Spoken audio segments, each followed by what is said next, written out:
ஸ்டாலின் என்ன பண்ணாங்க, 2022 அவங்க அப்பாவோட சிலை ஒண்ணு திறக்கிறாங்க. ஐயா கருணாநிதி சிலை, சரி திறந்துருப்பா, அவங்களுக்கு தெரிஞ்சதெல்லாம் அதான் பாகுபலி படத்துல சிலை வைக்கிற மாதிரி. அந்த சிலை வைக்கிறப்ப நீங்க யாரை கூப்பிட்டுருக்கணும்? ஒண்ணு இங்க பக்கத்துல கேரளால இருக்கிற ஐயா விஜயன் அவர்களை கூப்பிட்டுருக்கணும், இல்ல லாலு பிரசாத் ஏதாவது யாரையாச்சும் அவங்கள மாதிரி கூப்பிட்டுருக்கணும், இல்ல அப்படியே இல்லைன்னா சோனியா காந்தி அம்மையாரை கூப்பிட்டுருக்கணும். ஆனா அவங்க யாரை கூப்பிட்டாங்கன்னா வெங்கையா நாயுடுவை கூப்பிட்டாங்க. எதற்காக நீங்க வெங்கையா நாயுடுவை கூப்பிடுறீங்க? எதற்காக நீங்க வெங்கையா நாயுடுவை கூப்பிடுறீங்க? அவர் பிஜேபி RSS தானே, எதுக்கு நீங்க கூப்பிட்டு உங்க அப்பா சிலையை திறக்க வச்சீங்க?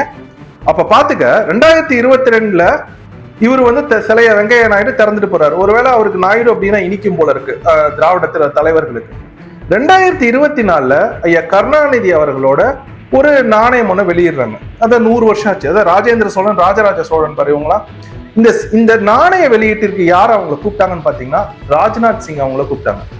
அப்ப பாத்துக்கோ, எந்த ஒரு நிகழ்ச்சினாலும் ஓடி போய் பிஜேபி RSS ஆட்களை கூட்டிட்டு நீ சிலை திறக்கிறது, நாணயம் வெளியிடுறது, எல்லாத்துக்கும் பிஜேபி RSS தான். ஆனா ஒரு மேடையில ஏறி பாரதியை பத்தி பேசினா நீங்க சீமான் சங்கி. இது எப்படி ஏத்துக்கிறது சொல்லு?